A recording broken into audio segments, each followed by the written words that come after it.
இந்த முகத்தை எங்கேயாவது பாத்திருக்கீங்களா? கடவுளே, இந்த காலநிலையுமே எத்தனை மணி நேரம் என்று தெரியல. சூரியன் வெள்ள காட்டுது. சரி, 2-3 நாளா சேரும் சகதியும் ஆயிரத்துக்கு நின்று எங்கட சிங்கங்களை அவுட்டு கொண்டு சூரியனுக்கு எதிரிலேயே நிப்பாடுவோம் என்று வெளிக்கிட்ட கம்மாட சுண்டல் அப்பா மூட்டை கட்டு தான் கட்டி வச்சிருக்கிறேன். கட்ட வைக்கிறதுக்கு போராட்டம் போராட்டம். எத்தனை மணி நேரம் கடின போராட்டத்துக்கு மத்தியில் வீரன் ஜெயிப்பான். இவன் அங்கடா என்ன விட்டுட்டு எங்கட அண்ணா கூட்டிட்டு போறான்.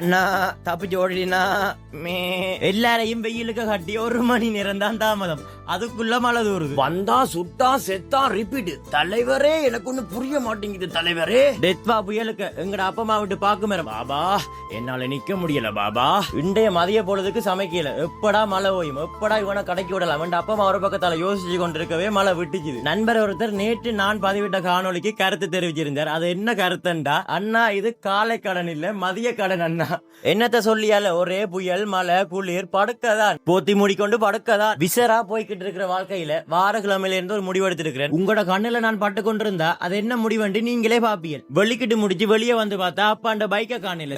நம்மட டுக்காட்டிலேயே அப்பமாக்கு மிரக்கறி சாப்பாடை காட்டுவோம் வெளிக்கிட்டாச்சு. எங்கட வேலைத்தல வேலையாக்களுக்கு இங்க வந்து மிரக்கறி சாப்பாடு காட்டுறேன். நான் சும்மா சொல்லக்கூடாது, சாப்பாடு சும்மா தேனா இருக்கும். இந்த கடை யாழ்ப்பாணம் வைத்தீஸ்வரா சிவன் கோயிலுக்கு முன்னுக்கு தான் இருக்குது. எல்லா வேலையும் முடிச்சிட்டு பின்னிரம் சொக்க பெண் இருக்கிறேன் பார்த்துட்டு நம்ம டீ ஸ்பாட்டுக்கும் போயிட்டு வீட்டை வந்துட்டோம். நாளைக்கும் உங்களோட கண்ணுல பட்டா சந்தோஷம் தான்.